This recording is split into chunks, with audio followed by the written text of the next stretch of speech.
460 metres. Who's going to wear the crown? We are about to find out. Fire in the hole. Let's go racing.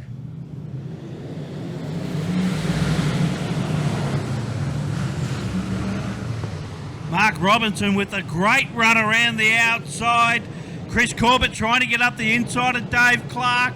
But by the look of this, it will be Mark Robinson will lead the first lap of No, We've Gone Yellow, Benny. Oh, that's interesting. And interesting for that too.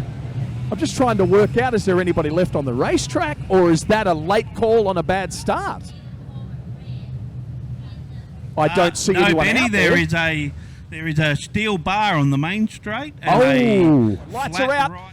Attempt number 2, David Clark. He's not going to let Mark Robinson get away with it this time, surely. No, he does not, and he stays pinned to the bottom, leads him into the front, but Robinson has definitely got something up on the top side of the racetrack. Dust is flying as they flirt with the infield, and now Clark has made the better of that second restart, and now look who's sailing around the top side, Darren. No, we're back yellow again, Benny. This time. He's blown his cover. Mark Robinson this time will return serve, and it's a cracking start from Robbo. Car number 9 tries to close the door on the 5, but the 5 drives out of 1 and 2 really, really nicely. There is contact, big contact in fact, between right rear and left front, and as a result, car number 9 gets a little bit of a short back and sides. Clark now, has he done damage to the right rear as a result of that? It just seems like it's leaning over. I know these go. Now! Ray Claridge just loses it onto the turn to launch them one more time. Let's see. It's a cracking start around the top of the witch's hat. And here comes Kevy. Oh man, how's the entry into 1 and 2? He advances, but it wasn't quite enough to keep the momentum up to get around Robinson as they start to spread out. He will stick it up there and stay up there and just make that track. And he will. It might not come in the first couple of laps, Benny, but it will come if Kevy stays up there and makes a track out of it. He had dropped to the bottom. He's trying to get underneath Robinson now, but loses a lot of ground there.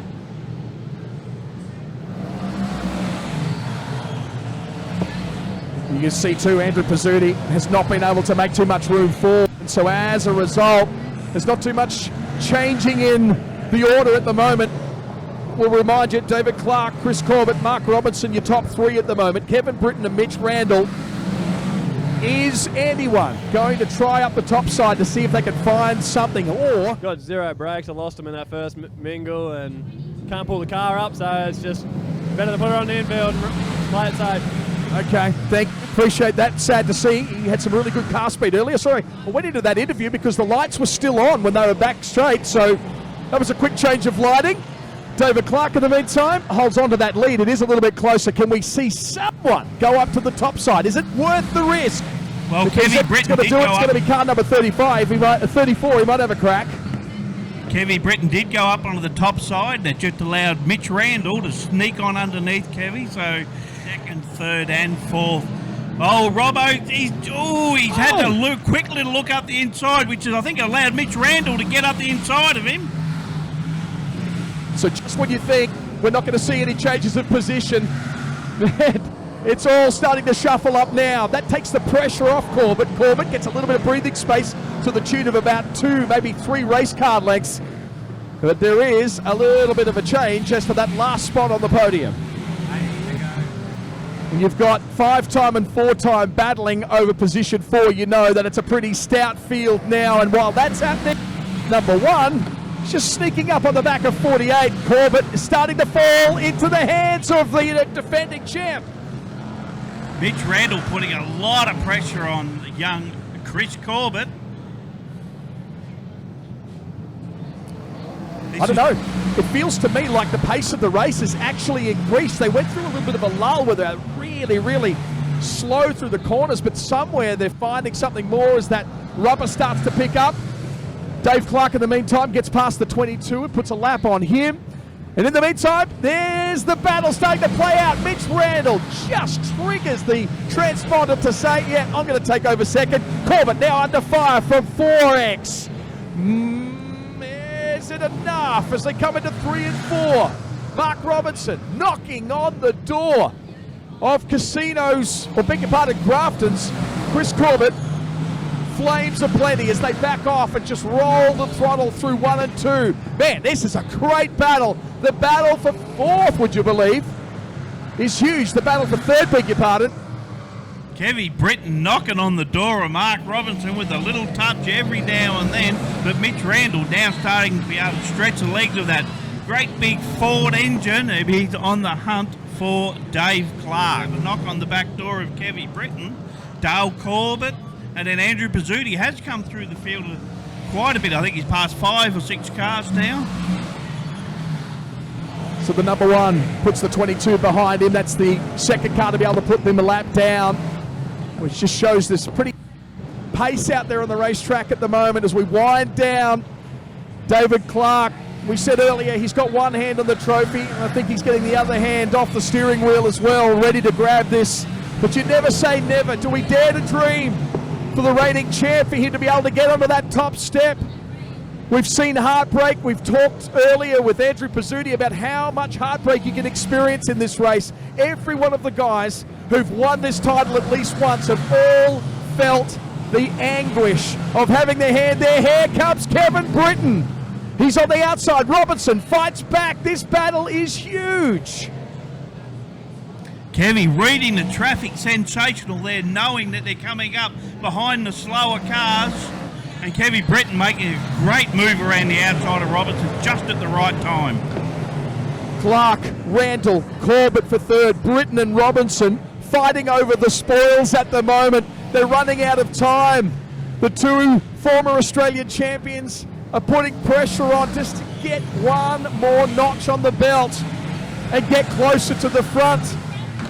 The laps wind down. They're running out of time. Corbett sitting comfortably at the moment while they battle. Now a space starts to open up.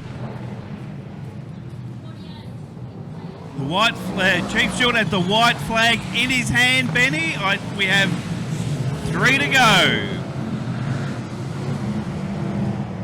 So Clark, Randall, Britton into 3rd, Robinson. They get past. We've just seen some changes on the computer here. It's a little bit hard to follow. Corbett still there. But Britton's starting to creep up on him as a flame out just follows the tyre line. Such a cool shot.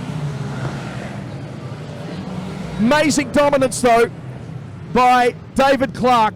He's been unstoppable. We noticed a couple of times tonight that just he had that steely glaze in his eye. And there is the checkered flag as David Clark gets his 2nd Australian Dirt Modified title at Autobahn Carina International Speedway. As the checkered flag's unfurled and he does a victory lap around Autobahn Carina International Speedway. What an amazing outcome for a guy who was so hungry for another Australian title. Put your hands together, Bundaberg. They got called back again, and he'd be just thinking about that now as he goes into Donut. No, yeah, donuts. That was a mission. That's the way to do it. That was a mission. As the first guy to congratulate Ray Claridge, the second, the reigning champion who gives over the spoils, and your winner is David Clark. Do it, mate. Sure does, mate. Oh, we're getting in trouble again. Yeah, mate, it sure does. Like, I guess for me, it's just ratification that it's not just a one-hit wonder, you know what I mean? So to get 2, join the elite class that we're in now, it's just sensational, mate. This is so good. No doubt you've got a heap of people to thank. Let's have a look at this. They're putting the sticker on officially over that 5. It's now a 1. I'll take that. I got a phone call to make on the way home, I think, for the sticker guy for next weekend in Sydney, I reckon.